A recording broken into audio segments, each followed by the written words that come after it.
Hello and welcome to Illini Drive here on 107.1 WPGU. I love coming in with that little music intro. It's always so fun.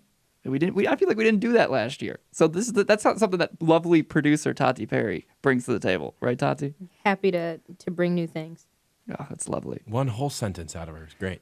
I'm Eli Schuster. I'm joined alongside Isaac Trotter, as I said, our producer Tati Perry, and we're usually joined with Brian Binns, but Brian Binns, he's out tonight. We're going to be missing him. You know, he's always brings so much to this show, but the fact that he's gone does mean one good thing for this show, and it's that we could talk a little bit of baseball. If there's one thing that he hates, it's talking baseball. So he's gone. We're going to be able to do that. We'll talk a little bit of World Series on today's show. Also on the agenda for today, we're going to have to get into Illinois' matchup against Maryland. They play them for the first time in program history on Saturday. So that'll be a game that we'll have to talk about. There's a lot of little stuff to get into. It would be a very big win if they could try to put it together. These teams are similar in some ways. They've both struggled with the pass, and you know the defense on Maryland is a little bit of a stronger side. But we'll get into all of that. And then I think we'll talk a little bit of NBA. The Bulls, they picked up a win last night behind a great performance by Zach LaVine, and also a great performance by a very hated man, Cameron Payne, a man that a lot of people haven't been able to come accustomed to. But he had a great showing as well. But LaVine, I mean, this is a guy who he's been putting together game after game so far this season. He's averaging 30-something points. I know we're only a little bit into the season, but the fact that he's scoring this much proves right now he's living up to the big contract that he got over the offseason, and the Bulls didn't let him go to the Kings. They kept him, and he's been living up to it. So we'll talk a little bit about that. It's going to be a good show. I'm excited. Brian, we miss you, but we don't need you. Well, no, he'll join us. We need him. We need him when our basketball talk's going to be lacking without the guy. This is purely his thing. And I think before we get into an Illinois football discussion, I want to say a shout out to One Shining Podcast on The Ringer. One Shining Podcast. This is a college basketball podcast. It's a solid one. I know a lot of people who listen to it here. And Brian Binns, the other day, well, actually just today, he was listening to the podcast, and what happened around the 52-minute mark? Well, they said the Daily Illini's article, and they started talking about an article written by Brian Binns and written by the Daily Illini. A very cool moment there. They talked about how in the practice recently from this past weekend, there was a little bit of chippiness. They were doing a preview of Illinois basketball, talked about Brad Underwood and their team. So a nice shout out from them. So what do? We pass it back and we give them a shout out. Is it as important? Absolutely not. That's a podcast who gets probably hundreds of thousands of listeners at this point. But hey, we shout you out, you shout us out. So that article's doing super well on the website because of it. So we appreciate it. That shows you good content from the Daily Line if it's getting picked up there by those sports sites. Good work by Brian Binns. Good for Illinois basketball. And Illinois basketball also has a pretty big weekend with a secret scrimmage against Vanderbilt on Saturday. Kind of a big deal for Brad Underwood. Kind of gets a first big look at his new team. But good for Brian to get on that podcast. Brian writes really good stuff at the Daily Illini. Also, check out the Daily Illini's app. They worked really hard on that, and it looks really, really nice. It would have been sweet if the name, Brian and I, if Brian got the shout out of the name, would have been sweet. But hey, he was a good sport about it, and he said for the brand. He wanted it for the brand and for the Daily Illini. It's a great thing. So we're always happy to get as much exposure as we can. But enough of this bragging that we have. Yeah, seriously. Let's move on to something that you can't brag about, Illinois football. This is a situation this weekend where they play Maryland. Again, for the first time in program history, Lovie Smith on Monday at his press conference mentioned, I don't know a lot about this program, and rightfully so. A lot of the players felt the same way. Only player that does know anything about this program, Reggie Corbin, running back for Illinois. He's from the area, knows plenty of the players on the team. But this is going to be an interesting matchup, to say the least, for Illinois. It's a team who, again, is going to be running the ball. Running the football, that's what Illinois has struggled most against. But if we're looking at this game heading into Saturday, what's the one thing that's going to be biggest for them to accomplish on the football field for them to win this game? And we can mention quarterback stuff all we want, but what's the one thing they have to do to walk away with a win? It's defense. It's always defense because Maryland offensively is not as good as as Illinois, and that's not usually been the case so far. Illinois passes the ball better than Maryland. Maryland is dead last in the Big Ten, averaging just 110 yards passing per game. So Illinois clearly has the advantage at quarterback, whether A.J. Bush or M.J. Rivers is at quarterback. Running the ball has been Maryland's strength, but Illinois runs the ball even better. Both of those teams are right near the top of the Big Ten and running the football. But defensively, Maryland's third in the Big Ten, and Illinois is dead last. And that is the biggest key right there. Maryland gives up just about 315 yards per game defensively. Illinois gives up 510. When you're talking a difference of 200 yards there, that's a huge, huge thing. So against a bad offense, I'd love to see this Illinois defense come out and impose their will and take the run away and force Kasim Hill, the quarterback for Maryland. He's just a true freshman. He struggled a little bit this year with his accuracy. He's thrown some interceptions. If they can make him try to beat you, Illinois defense should be able to get some takeaways and play a little bit of lovey ball. Yeah, the problem with this team, and I completely agree, is obviously the defense is going to be the biggest part of this, but you have to try and force them to throw the football. You're not going to walk away with a win in this game if you can't get turnovers. You got to win the turnover battle, and that means that you can't really turn the ball over at all on your own end of it. No five turnovers in the first half. No five turnovers in the first half, but you just need to demonstrate that you worked on that in practice. You're not going to be playing that sloppy ball, but at the same time, it's going to be extremely difficult from what we've seen so far from this Illinois defense to stop the run. And this is why it kind of transitions over to the offensive side of the ball. You may need to play keep up with this Maryland team on offense. And if they're running the ball down the throats of Illinois, they could easily be scoring plenty. We've seen it earlier this year several times now. So if you're Illinois, you need to be keeping up offensively. And for me, that means you start M.J. Rivers. I think that you're right. I think M.J. Rivers should be the guy. You talked to Rod Smith on Monday. He kind of hints that M.J. Rivers has much more of an opportunity to step into the starting quarterback job this week, and it's been an open competition so far all week between M.J. Rivers and A.J. Bush, but the numbers speak for themselves, and M.J. Rivers has given Illinois a better chance to win. And Rod Smith has talked about all year playing the guy that gives you the best chance to win. M.J. Rivers does that.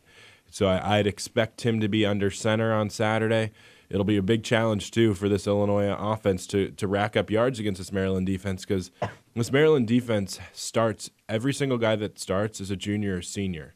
Illinois has one guy on defense that starts that's a senior, and he's Delshon Phillips, who's only been here only about a year and a half. So it's two different teams, but Illinois is very inexperienced compared to Maryland, who 20 of their 22 starters are upperclassmen. That stuff really matters, especially in the trenches, and that's where Illinois is going to have to hope that M.J. Rivers can make some plays with his arm, because they need a couple big plays. You're not going to be able to win this game by grinding this one out, because Maryland, frankly, has more talent than you, and they've beaten better teams than you have this year. So it's going to be a tough challenge for Illinois on Saturday, but it's definitely not one that's out of the realm of possibility that Illinois could win, because, again, this Maryland offense is extremely putrid offensively, especially passing the football. Yeah, I think, and that's why I kind of mentioned that I think for this Illinois team, if Maryland finds the end zone, you have to go right back down and find it as well. This is not a game where you can let them get up by more than 2 scores, only because of the fact that you have to go against this defense. And this defense can lock down if they need to. This defense really takes the ball away interception-wise, so you definitely do want to stay close. Well, and that's why you want a stronger passer in with MJ. Exactly, but you also don't want to get the game away from you so that they can know guaranteed Illinois is down 14-0, they're going to have to pass the football. You want to keep those game scripts pretty even, so where they're having to think about the run and think about the pass, because like I just said, Maryland leads the Big Ten in interceptions alongside Illinois. I think both teams have 13 interceptions. Yep. Trey Watson, the former Illini, the linebacker, leads the Big Ten in tackles, leads the Big Ten in interceptions, so he's done a lot for that team, and that's a really big thing to watch on Saturday too. Yeah, Trey Watson, a guy who transferred from Illinois, he's gone there and had a very good season for himself, and he was talented while he was here, but he's kind of taken that next step that he needed to take this year, and he's done that, and he'll be definitely a tough opponent for Illinois to go up against. When you're looking at this game from a coaching standpoint and from a Rod Smith standpoint of looking at this offense, right? When you when you think about the scheme that they want to run, obviously we talk a little bit about how you need MJ Rivers in there to open things up a little bit. But with this game, what's the approach that you want to see them take? How much do you want to see them balance the pass with the run? And what's the best way for them not to play keep up, but for them to get maybe, not just a lead, but 2 scores ahead? Yeah, what Illinois needs to do offensively is continue to do what they do best, which is run the football. And Mike Epstein probably won't be out there this week, which is a big loss, and it definitely hurts.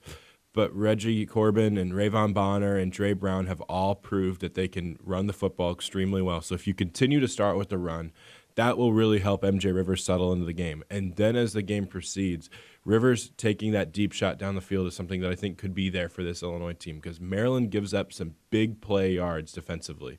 You can get them over the top. So this is a game where Carmani Green has a massive, massive role for me, because I think he needs to be in the game plan a lot, because he has this speed over the top that not many people have.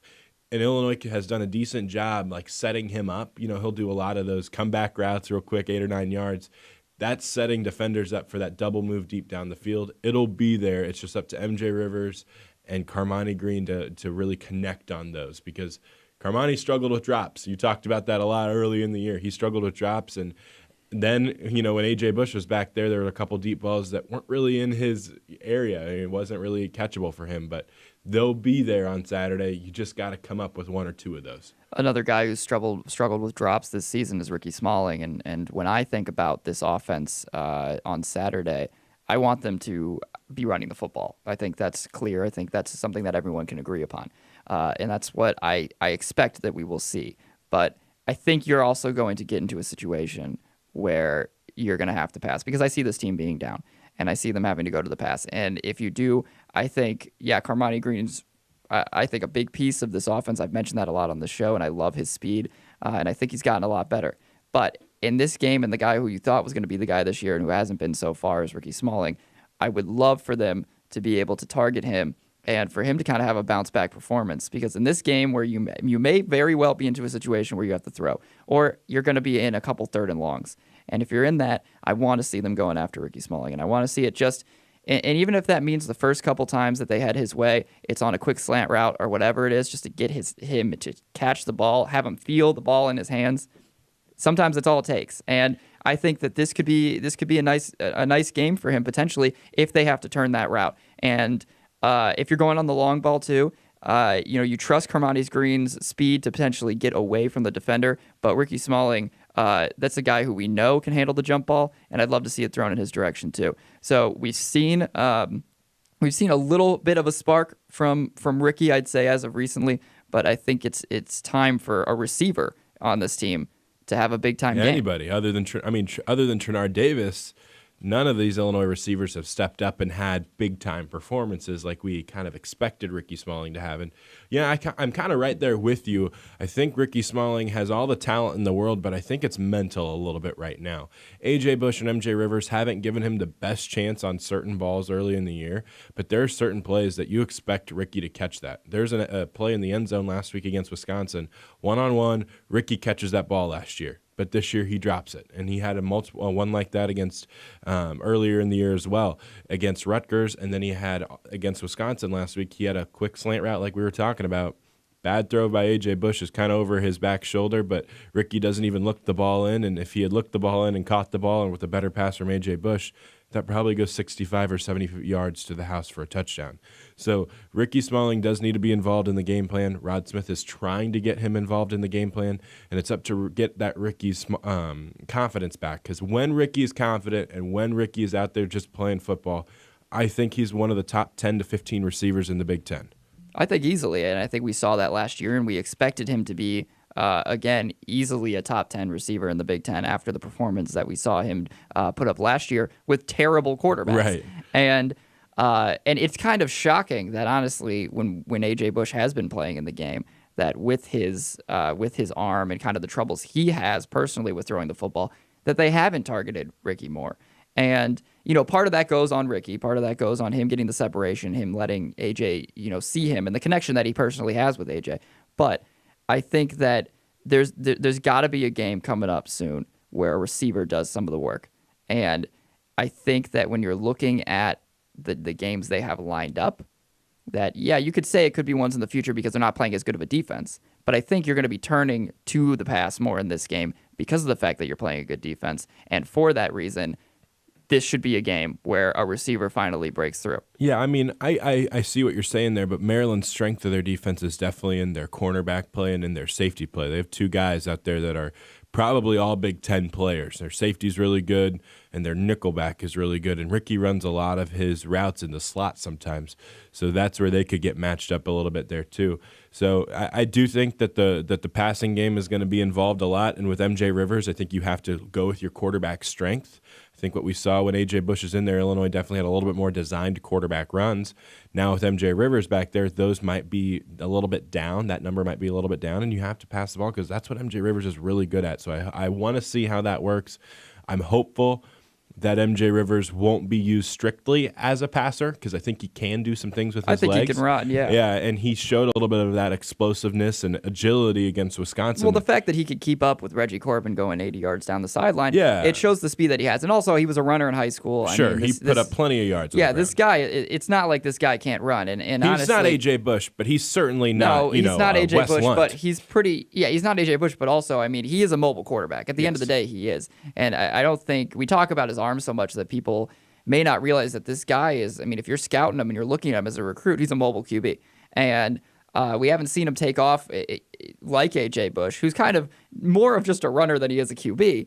But MJ, very much a runner. Yes, MJ Rivers himself is a guy who has demonstrated plenty of times in the past his quickness, his agility. It's just learning how to do that against a Big Ten defense. And I think that's something that they can try and open up, and they should try to open up. Rod Smith should not shy away from doing some of those designed runs with MJ as he does with AJ. And I think it'll be interesting to see the approach that they take. But we'll continue talking about this a little bit when we get back from the break. You're listening to Illini Drive here on 107.1 WPGU.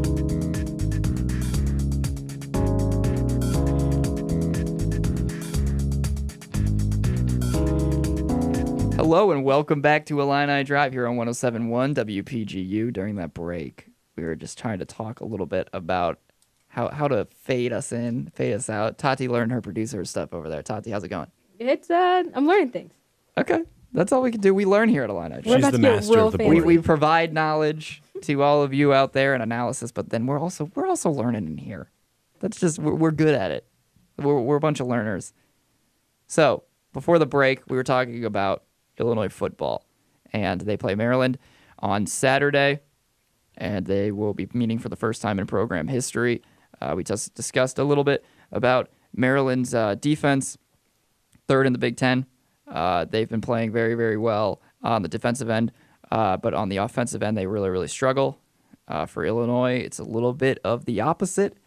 Their strength has been on the offense, running the football, and this weekend's just going to be a very interesting matchup to see. I think if we can give one hot take about this game before we move on, just to end on a fun note, because most of the discussion's not fun, let's talk about one hot take about Illinois versus Maryland. What's a hot take you would give?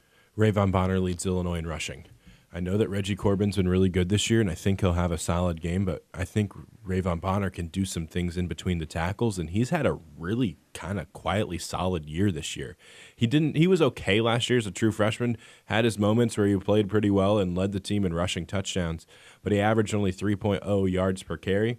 We saw in spring ball, he's got some speed back, and his little bit of time so far this year, he's really been good. He's averaging almost 5 yards a carry, I want to say. So he's played really well. Watch for Ray Von Bonner to lead Illinois in rushing on Saturday. I'm coming in hot. Oh, boy. Coming in quick. MJ Rivers throws for 200 yards in this game. I think that they're going to be forced to throw the ball in this game. That's what I see happening. I agree. I think that, and I think he'll do a good job with it. I think that he's demonstrated his composure and his poise in the pocket several times this season so far. He's played the best competition that Illinois has had to play this season, and I think he's going to have a good game. If he starts and they just demonstrate the confidence that they have in him, he's a guy that I think, once given that opportunity, he doesn't let you down, especially if he's been able to have the experience that he's had so far this season. I like that pick. I think it's good. I think that MJ Rivers, 200 passing yards shouldn't be out of the realm of possibility for a Big Ten quarterback. And MJ Rivers, I think, is a Big Ten quarterback. Yeah. And in this game, the hard part about this is that you're playing this Right. defense. You're playing a solid secondary, and you're probably going to be relying on the run for most of the game. So you hope to be relying on the run. It'd be a really hope to good be. problem Yeah, if Illinois is relying exactly. on the run at the start. I agree. All right, we're going to move on from Illinois basketball. Unless, Tati, you have a hot take about this game? I might. I think Okay. that the defense might surprise us. Oh, my goodness gracious. I know. She's buying stock, ladies and gentlemen. I know. It's cheap right now, so that makes sense. I think they do this thing where we write them off and then they're kind of decent. So they showed You're it not in the South Florida game. They showed us against Penn State where they were like, I might be able to play football. Yeah, they took Trace McSorley out of the game for a little while. Exactly, but then A very little while. then they did what they did. But I feel like for just enough time for us to actually be decent against Maryland, I think the defense might hold their own and might be kind of okay. I like That's my hot it. take. I like it. I think that it is definitely a hot take. Maybe the hottest in That's this room definitely right the now. hottest. But I really like it. I don't mind it. All right, we're gonna move on from talking about Illinois football to the winningest program on campus, the Illini volleyball team. Illinois volleyball last night played Maryland. So the team that Illinois is playing this weekend. Look, everything connects. Everything connects here. They at do this all on Illinois. purpose. No, but Illinois played Maryland, swept them in 3 sets, and they continue to look great. They've only continued to move up in the rankings. They're at number 6 right now, and this weekend they go play number 9 Nebraska, a team that they got handed it to the last time they played earlier this season. They played Nebraska in their annual Stuff Huff event, one of their biggest events of the season. One of their biggest games of the season in terms of attendance and kind of energy, but Illinois dropped that one in 4 sets. It was a tough game for them. It was a rough showing, and then they went on to lose against Wisconsin that week as well. They've grown a lot since then. You know, talking to the women on that team, they like the changes that they've been able to make. They've had some things exposed about them in that Nebraska game. I remember speaking to them afterwards, kind of about combating the serve from some of their opponents, and they've been able to take the appropriate steps necessary. Chris Thomas does a great job coaching that team, and they've only since then moved up in the rankings. So they head to Nebraska this weekend. It's going to be tough for them, but they win against Maryland this past weekend. They beat a Michigan team, a very good Michigan team. They played a Michigan State team who was very young, but a very wild weekend for them. 5 sets against Michigan, swept Michigan State. Then you go in and sweep Maryland. And the biggest thing about this game, and Chris Thomas brought this up after last night's game, speaking to Rachel Spencer, Illinois volleyball reporter for the Daily Illini, it's tough to go a Wednesday, Saturday. And, when you, especially, if you go a Sunday to Wednesday, it's just as tough. But the hardest thing is you need a day of resting up. Then you need a day of preparing for that team. And, you'd like more than a day or two to prepare for a team. But they go right into Nebraska, and it's going to be a tough matchup. So this team, though, we love talking about it. One of the most exciting on campus. And just different players continue to step up for this team. Ali Bastianelli, Jordan Poulter, those are the top 2 names. Those 2 seniors have had awesome years. Ali Bastianelli just breaking record after record, and Jordan Poulter, obviously, of course, is the standout setter. And Jackie Quaid's another girl who's played really well, too. 23 kills last time against Nebraska, and she could have a big-time impact. But it's so funny when we look at this Illinois volleyball team, all of their losses are against top 10 teams in the country. That kind of shows you where you're at as a program and what type of competition is in the Big Ten. But I expect Illinois to go up to Nebraska and, again, put up a tough fight. This is Chris Thomas's old team. He used to coach here. He knows how this thing works, and it wouldn't shock me at all if Illinois goes into Lincoln against a top 10 program and pulls out a win, because these seniors have been there and done that. This program has been there and done that, and Chris Thomas is one of the best coaches in the Big Ten. Yeah, Poulter, someone who has been a prolific setter for this team, continues to move up in the rankings of Illinois program history. And Ali Bastianelli, this is someone who set the school record earlier this year in total blocks in the win over Northwestern that they had earlier this year. And then she is breaking Big Ten records. She now earns the number 1 spot in the Big Ten for all-time block assists. And these two just continue to lead this team. But the most special thing about this team is the fact that they have so many other players that they can go to. Jacqueline Quaid has been fantastic, but you have Beth Prince, who's had her moments. You have Maddie O'Brien. Or Morgan O'Brien, yes. Morgan O'Brien, yeah. Morgan O'Brien has been really solid. Somebody who stepped into a really hard role to fill in that libero position when Brandy Donnelly left this team just due to graduation after last season. And Donnelly was a historic libero for this program, but Morgan O'Brien stepped in, filled it very, very nicely. And just a lot of players on this team right now that demonstrate why this team has a legitimate shot at competing for a national championship. Imagine being a program that consistently gets to the Sweet 16 every single year. If you imagine that in basketball, like that would just be insane for Illinois basketball to be in the Sweet 16 as much as Illinois volleyball is as and well. I mean it's that's where they were last year before getting booted out, but it's nice to see Illinois volleyball reach this peak again for them because and they probably have higher up the slope to go, right? But there was a little bit of time where there was a struggle, and that's why they kind of, that's why Kevin Hambley ended up leaving. He went to the defending national championship at the time, Stanford. And there was kind of this adjustment period. And Chris Thomas's first year, there were some of those older players that didn't know how they would mesh with Thomas. And Bastianelli now, she gives praise to Hambley but for all the stuff that she learned from him, who's a fantastic coach, but has been able to connect so well to Chris Thomas, and Thomas has connected so well to every single one of the women on this team. It's so nice because Illinois volleyball kind of gives that Illinois dominance back to this Illinois fans who are so tired of watching Illinois football go out and really struggle. Well, just think about Illinois it. Other basketball. schools fear playing Right. Illinois volleyball, which a lot of people aren't used to. They come to Huff Hall and they're a little intimidated. Yeah. Robert Rosenthal from Illini Board does a really great job covering Illinois basketball and Illinois football, and you see some of his stuff. His tweets are all about I needed to insert some Illinois dominance into my veins, so I just watch Illinois volleyball. Well, that's something that everybody in Illinois could do because this team is legit. They're a top 10 team for sure, and they have a chance to, if the chips fall where they may, they could be a national championship contender when this thing is all said and done. Yeah, a lot of quality players, and it's going to be fun to continue following them on that journey to a national championship. If they continue to move up the rankings, that's all they've done so far. It's very possible, and this weekend gives them another good chance to do that. All right, we're going to move on. We're going to move on to talking a little bit about the NBA. I think every show so far since the NBA season started, we've talked about the NBA. We're big NBA guys. Well, I think it's a big NBA world right now. That's what it has come down to. It's very easy to like a lot of the teams in the NBA because they're so marketable. There's stars all over the place. We see these guys coming out of college that we're very used to. It's a fun time for the NBA right now. Yeah, I mean, the NBA is in its best place it's probably ever been, and it's incredibly fun to watch all of these young players. And we're in that transition period right now where you see a lot of young players playing with a lot of older players that, we all know from childhood or some of the older veterans in the league. And it's kind of passing off the torch. Some of these veterans passing off the torch to these younger guys. And it's going to be really exciting. It's a fun time right now because it's rare that you have some of these huge names that you do have that are veterans with so many of these popular young players coming in. It's a time that the NBA is little experienced. So it's going to be a lot of fun for several years to come just to continue to watch this league. But just because you have so many new stories. Trae Young comes in and lights it up a little bit in his first couple games.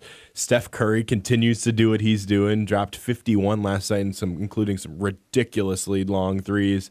Then the Bulls have some intrigue. So when you're around here and the Bulls are kind of intriguingly decent, and Zach LaVine kind of gives you a little bit of a spark, and Cam Payne's knocking down 7 threes from the left corner, things are on the rise here. I will say one thing that I think is worth pointing out about the NBA right now is that it used to kind of be in this place where, what did you do when your team needed a boost or your team, your organization was struggling? You went for a free agent. You went for that big free agent. You tried to build your team back up that way. Now, what you try to do in your organization is you try to. That's why the whole thing of tanking has become a popular thing. Because what you try to do now is you try to tank, and then you try to get a great draft pick. Because if you're the Atlanta Hawks, what do you want to do? Well, you want to say, okay, I'm going to let Trae Young come in, and I want Trae Young to now be the guy who changes our program. And the same thing goes for for so many other Suns and teams. the Kings, I mean, yeah. and the Suns have now done it multiple times. It's trying to build up all of those young guys. The Sixers. But if you're the Mavs, too, I mean, the Mavs went out and they grabbed DeAndre Jordan, right? Great piece for them, someone that they thought they were going to get for many years now. But they go and grab him. But what do? Well, you trade up and you get Luka Doncic because you want him to come in and you want Luka Doncic to be the guy who changes your organization. And that's where the NBA is going now. And so, yes, you still have teams that go and take that route of getting free agents. Look at the Celtics, obviously. The Lakers have if you done in the a little Lakers, bit of yeah. both. But if you can go scoop up, if you're the Celtics and you go scoop up Kyrie, yeah, sure, go do it. But the best player on the Celtics is probably Jason Tatum, and he's probably going to be the best player on this team all season. And so the Sixers, same thing. The Sixers were, we're just going to tank for a couple of years and grab these young guys. So it's become about relying on the young guys. I think even more than it's become about grabbing that next great free agent. Because you go, okay, screw it. If I can't grab the free agent, then let's just grab the best guy in the college. Donovan Mitchell is the perfect example of this. Well, if Gordon Hayward leaves, that's fine. We'll just get Donovan Mitchell. Instead of retooling their roster with older veterans, they go get the young rookie that can absolutely score out of Louisville. Now they have a long-term piece. They build around him with a couple solid players, and Rudy Gobert, and then, of course, Ricky Rubio and Derek Favors is a very solid player, Joe Ingles as well. But the face of that franchise is a guy they drafted in the first round. And I think that one's ago. I think that one's a little different only because no one thought that he was going to be that good. Donovan Mitchell was going to be that good. But yeah, it's become a league that is completely about grabbing the next best young person and building around them. When I wanted to ask you about the Bulls a little bit, Jabari Parker's come in. You've had some injuries. Jabari Parker's kind of been decent in his little bit of time here. Are you as the return on Jabari Parker through 4 games been okay for you, or what are your thoughts on him? Well, I think personally, I was excited for them grabbing Jabari Parker. I think he's a great piece. I don't think that he's gonna be the best player on your team, and I don't think that that's what he's supposed to be. I think what he's doing right now is what they brought him in to do. But the thing about him that's always so intriguing, and it has been since he's come into the league, is he's one of those guys every year who you think can take that next step. And that's kind of what they're banking on with him. If he stays where he's at, he's still going to be in the NBA. He's not someone who's struggling. He's going to get a contract. Right. He's been fine. He's been good. But what they want him to do is finally take that next step. And if he does, then sure, he could be the second best player on a team, and possibly even the first, depending on where he is, right? But on this Bulls team, he won't, because you have Markkanen, who's he's going to be the best player. Levine, I think, it could be the number 1 player on your team down the road. But on the topic of Levine, I will say the Bulls did exactly the right move. I was extremely, and yeah, we can say, okay, it's only been this many games into the year. Sure, no, but you're right. I was when he was talking about leaving and going to the Kings, and the Kings gave him that contract and they offered him. I was worried. I did not want him to go. I thought that what they developed with him and Chris Dunn and the trade with Jimmy Butler, that they got these guys from the Timberwolves, I was like, this is great for them. Like, this is a great move for the Bulls. And so him walking would have stunk. But the fact that they kept him, I'm glad that he's demonstrating. Now, this is why you kept me. If I'm fully healthy, look at what I can do. And it's so funny because Minnesota's now looking at that trade and going, gosh, we probably traded the wrong guy between Andrew Wiggins and Zach LaVine, because Zach LaVine right now is 3rd in the NBA in scoring, averaging over 30 points a game. His efficiency has been ridiculously better than last year. And last year you kind of saw a guy coming off an injury. Now he's healthy. Now he has that 3-point jumper. He's shooting over 40% from 3, which is really good. He's getting to the free throw line a lot. He had 11 free throws last night, 11 out of 12 from the line, which is really good. And he's attacking the rim with some ferociousness. He's going to the rim, not just wanting to lay it in. He wants to tear it off every single time. And that's a really good sign, because the Bulls, when they can get that type of play out of him, they're going to be a really solid team. Not this year. Not this year. Bobby Portis is out. Cam Payne is going to do whatever he wants to do, but Bobby Portis is out. You also have Lauri Markkanen is out. Chris Dunn is out. Multiple other guys are going to be out for 4 to 6 weeks. And you have a position now for the Bulls to get a chance to get R.J. Barrett or Zion Williamson, and you add one of those guys, like one of those youngsters that we're talking about earlier, to the solid core and solid foundation that you have with LaVine and Markkanen at 1 and 2, the best top 2 players on that team. The Bulls are going to be a force to reckon with. Maybe not this year, but next year and the year after. I think I agree. They're not going to be this year, but the problem is when you're sitting in the East, this is a Bulls team that could squeak into an 8th spot if everything goes in their favor. Yeah, and that's what is I mean, you take what you can get. If you want them to tank and grab the guy, then you root for that. But I think it's a win-win year because you can either make the playoffs and get them some exposure. In the 8th seed, that's extremely impressive. I don't see them in the playoffs. I mean, we could say that we don't see them, but I think that you can't. It's hard right now, and we've talked about this previously on the show, to give 8 playoff teams in the East. And it's really hard in the West for the opposite reason, and because there's so many good teams, you don't know who's going to be in the West. But in the East right now, it's top heavy. You got the Celtics, you got that are locks, you got the Raptors that are locks because of how Kawhi's playing right now, and then you have the Sixers that are locks, and you have the Bucks that are locks, and Pacers that are locks. So that's 5. And you'd imagine the Wizards would find a way to get in with. Yeah, you'd imagine the Wizards would find a way. I mean, the Wizards are one injury from Beal or Wall away from completely blowing it.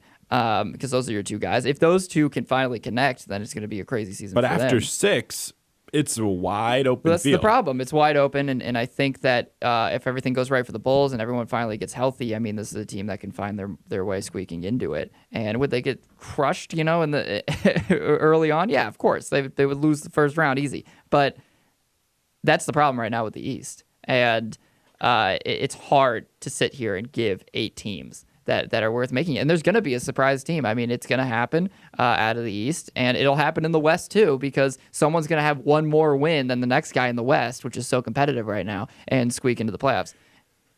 Which team has had a most interesting start for you in a bad way, the Lakers or the Rockets? Because they're both 1-3 the Rockets through 4 completely. games. I think people talking about the way the Lakers have started as if this is a bad thing surprise is ridiculous, or it's a surprise. I mean, the way that they've started is the way that I think everyone should have expected them to start. Right. And also, which is how it started in Miami, and which is how it started in Cleveland. I think I haven't been disappointed at all with how the Lakers have started. I think they look really solid. I also think that, and we've talked about this on the show before, that eventually you're going to get to a point where these young guys are all going to be starting over these more veteran players, and that's something that you can't overreact about. So if I hear anybody saying anything about, the Lakers and how they've started this season right now, I just kind of push that aside. The Rockets, though, I think there's point for concern. I think that the Rockets, I didn't expect to be as good as they were last year. Many people don't, but I don't love the way that they're playing right now. And I think when you lose some of those guys that were behind the scenes, Trevor Ariza matters. Trevor Ariza and Mbah a Moute both actually matter for you. They're a good amount. 2 of your top 2 or 3 defenders on the wing, easily. Well, yeah, and Trevor Ariza also has a guy that has an ability to apparently not in the playoffs when he misses all of his shots, but and to give you a good amount of points. And Mbah a Moute is a guy who did a fantastic job last year for them on the defensive end, and in the playoffs he actually played really well. And so when you lose those 2 guys, these behind the scenes guys, it could really hurt your team. And Chris Paul also right now, I mean, suspended. Suspended. I don't know what he was doing in that situation, in the whole Rondo, Chris Paul situation. Then Big Baby Davis comes out and says that I played with both of those guys, and Chris Paul is a terrible teammate. Did you see that? Yeah, I saw that, and I mean, I don't know. I feel like Chris Paul is sneaky. Off of all the State Farm commercials, I think he's a great guy. I think Cliff Paul's the good guy. I don't think Chris but I think that it's a that situation's a whole other topic. I mean, we don't need to get into that. But I don't know. I think you got Chris Paul and James Harden will do what they do. But at the end of the day, I mean, and I like Capella a lot. I really do. I think that he was someone that I was all for any team going out and grabbing him over the offseason just because I thought that they should sign him. I really like him. I think he's really solid. But your team right now, with the Carmelo thing's a mess. Carmelo is doing exactly what we that. all expected him to do. When he went there, we were like, this is going to be a dumpster fire, and that's exactly what it's been. Here's the biggest issue right now with the Rockets. It's the fact that as I'm sitting here speaking about the Rockets, I'm stumbling over my words about what to say about the Rockets. When what I should say about the Rockets is how great they were last year and all this stuff that last year it was easy to speak about them. Right now, and I know it's early in the season, there's stuff to be like, I don't know about this team right now. There's just confusion. They'll figure it out. And when you have James Harden and Chris Paul, they'll figure it out. They'll make the playoffs. But Utah has taken a step forward.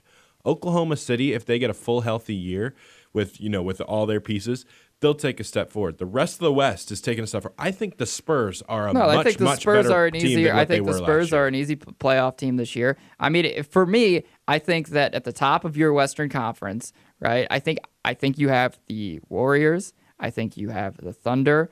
I think you have, and I don't know if this I is feel in like any it's particular Warriors order. one, and then after that, it kind of Well, that's obviously one, random. but I think I think who's in that top tier right now. Right. Well, for me at the end of the season is Thunder, Jazz, and I think that everyone kind of talks about the Lakers still being up there. I am worried about them. I think they squeak in, but I think they're like a 5. Yeah, I think they're like a 6. 5 seed. Yeah. Yeah. I think the Pelicans have to be in that discussion too. They're Sure. very, very I think the solid West Spurs team. will get into that discussion because of the fact that I think DeMar If they're the DeRozan's on 4 another seed, level.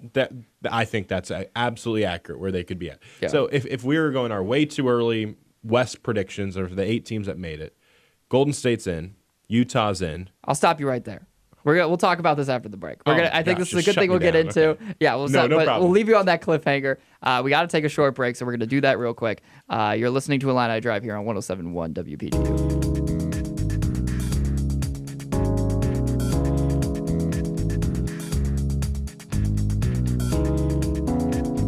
And welcome back to Illini Drive here on 107.1 WPGU. Took a little break there. Before the break, we were about to go and do a way too early Western Conference Finals prediction. That's what we were going prediction. to Western Conference playoffs, sure.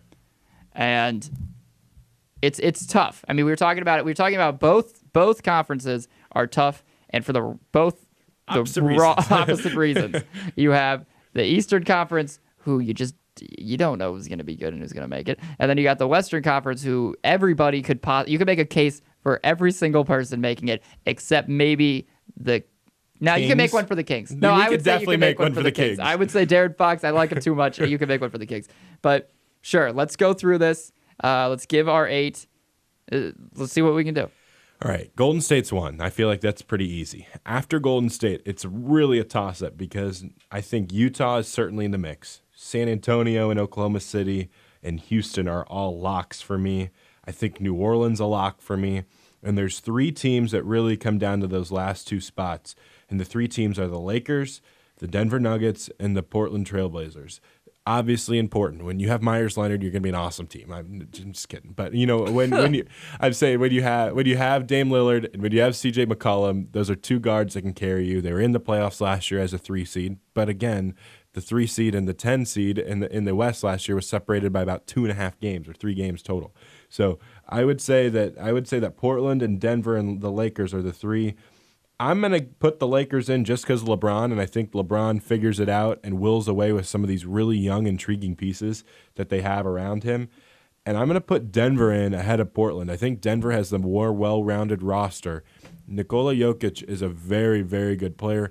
Jamal Murray and Gary Harris are 2 guards that are really, really exciting guards, and Jamal Murray is really good too. So I think that the Denver Nuggets would be my 8th team in, and Portland would be just on the outside looking in. Okay. All right. Solid. Okay. I think we'll differ here. Just a little bit. All right, I think that Warriors are obviously my 1. I think Okay. after that, I'm going to probably go with the Rockets, and then I'm going to go with the Thunder. And then after the Thunder, I'm going to throw in I'll go the Jazz after the Thunder. they're so good, aren't they? Yeah, the Jazz after the Thunder, and then I go Pelicans. Yep, I like that. And then I think after the Pelicans, I will go with the Lakers. And what am I at right now? You're at 6 teams right now. So I You got thought, 2 all right. spots left. I think, You have San Antonio, you have Denver, you have Portland. yeah. I think that what I'm going to have to go with is Spurs. Okay. And I'm going to pick a wild card here that squeaks their way in. Injuries maybe happen to some other teams. I'm going to go the Mavs, get the 8. It's good. Not a bad pick there. So I think So you have the Mavs over Denver, and you have the Mavs over Portland. Mavs over Portland. Yeah, no, Mavs over Portland. I don't think Portland ends up making it. I don't think Denver ends up making it. I'm not a huge Denver guy. Personally, I don't think that they have everything going for them this season. And, yeah, I mean, The West I think is that so there's going to be a fun. wild card in that 8, or like someone squeaking in, and I think it's going to be the Mavs. I mean, even the think Suns have a little bit of potential the there, Suns too. have potential, sure. I think Devin Booker is perfectly reasonable enough to give you that possibility to squeak in there. And the Clippers are another team that's involved in the mix. Shai Gilgeous-Alexander's probably one of the top 2 or 3 players in the draft. Yeah, I think they're a year or two away. The problem with the Clippers is you can name really Shai Gilgeous-Alexander and then probably no one else on the team. Tobias Harris. Tobias Harris, sure. Patrick But Beverly. You don't have to show that that's you about can. it. I'm not talking about us in this room who like nerd out over this stuff. I'm saying like you ask anybody else, it's going to be hard for them to Patrick name Beverly's some on of the these people. Clippers?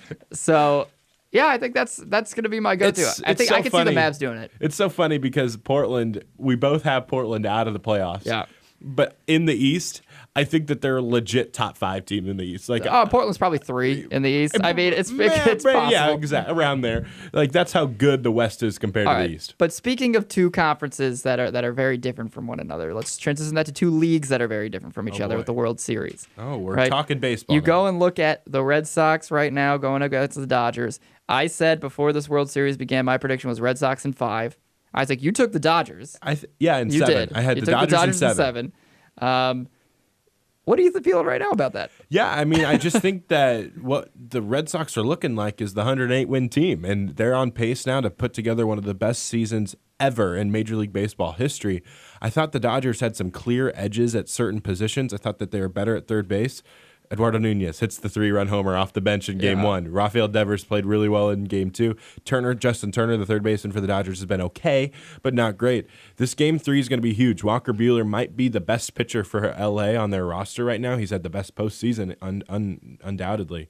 But this is a huge game, and the Red Sox have pitched so well at the beginning. Their bullpen has been great. I thought the Red Sox had a clear edge at bullpen, and that has really come through clutch. And David Price pitched a gem, and it's so interesting to me how good this Red Sox team is because Andrew Benintendi, Mookie Betts, and JD Martinez are all 3 guys that could win MVPs in their future, and that's really cool. Xander Bogaerts is a 4th. I think Andrew Benintendi, this this is a guy who recently and throughout this season, I would love him any MLB fan, I would love him on my team. I think Andrew Benintendi is a player that would fit on any team, and I think he's going to be a really special talent to continue to watch. But yeah, I think that this Red Sox team going up against this Dodgers squad, I think that the Red Sox just have the clear advantage. But also, Dave Roberts has made some bad choices too, right? Yeah, but also I think the question now is, the question is more fair after the Red Sox win the World Series. But I think the question right now is still open after them getting up 2 games.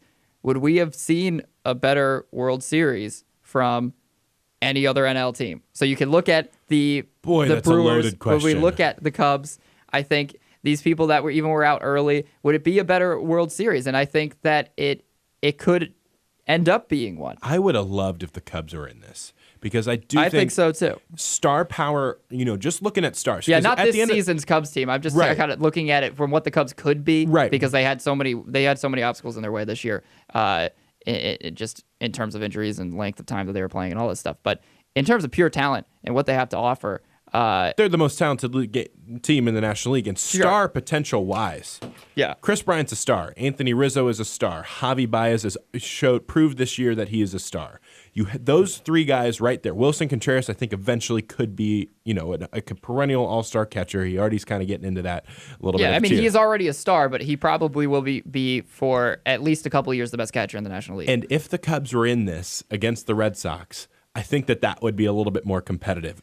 If healthy, if Yu Darvish had kind of been the Yu Darvish that we expected, if they had gotten more consistency from their bullpen down the stretch, but that's the team that I always look at because the Brewers always felt like a facade to me. Really good. Yeah, the Brewers never really felt hot, like a real chance. I never like, picked them to get in the World Series. I never thought that they would win a World Series. The Red Sox are so much better, but it's so funny how the Red Sox have just tore through 2 amazing teams.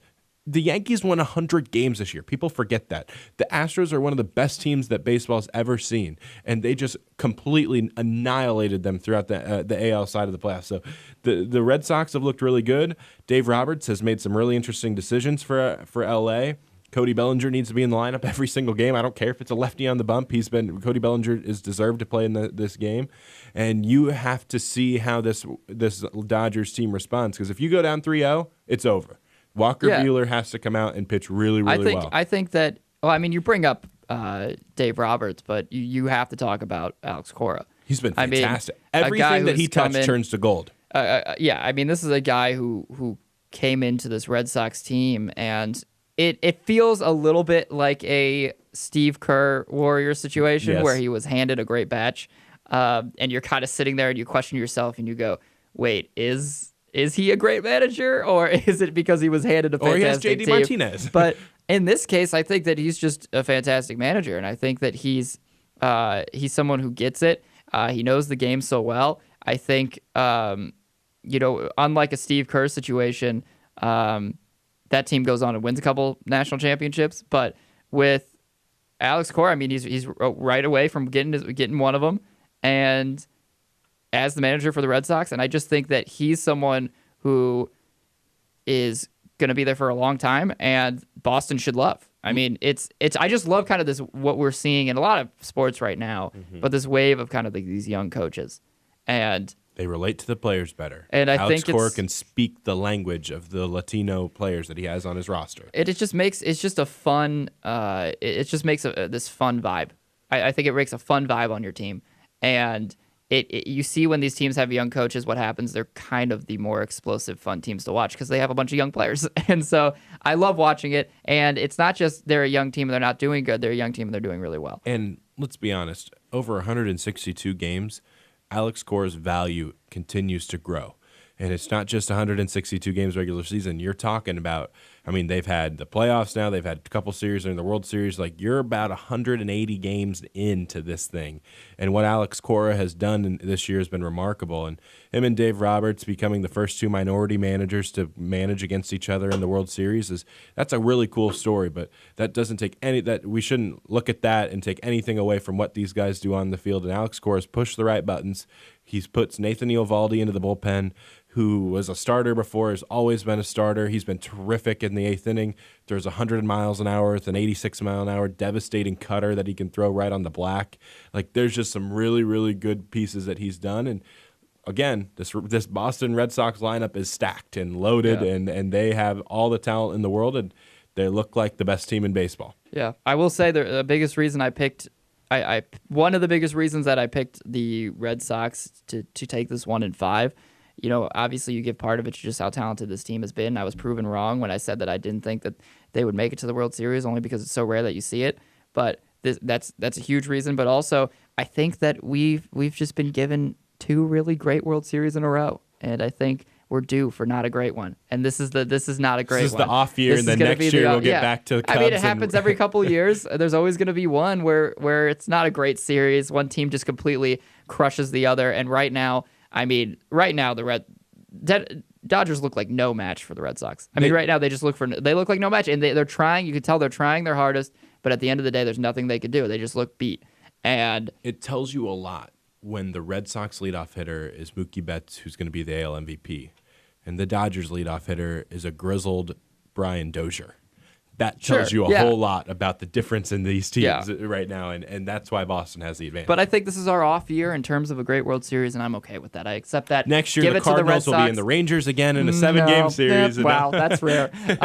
David Freese will be back. Give it to Boston. They deserve it. Had such a great year. It's been fun to watch them. So by next Tuesday, we should have the World Series champion. Probably. We'll talk about it then, but we got to get off the air. We're done for today. Make sure you tune in next week. We'll be on Tuesday, Thursday, Jake and his crew, Monday and Wednesday. Thank you for listening. This has been a Illini Drive here on 107.1 WPGU.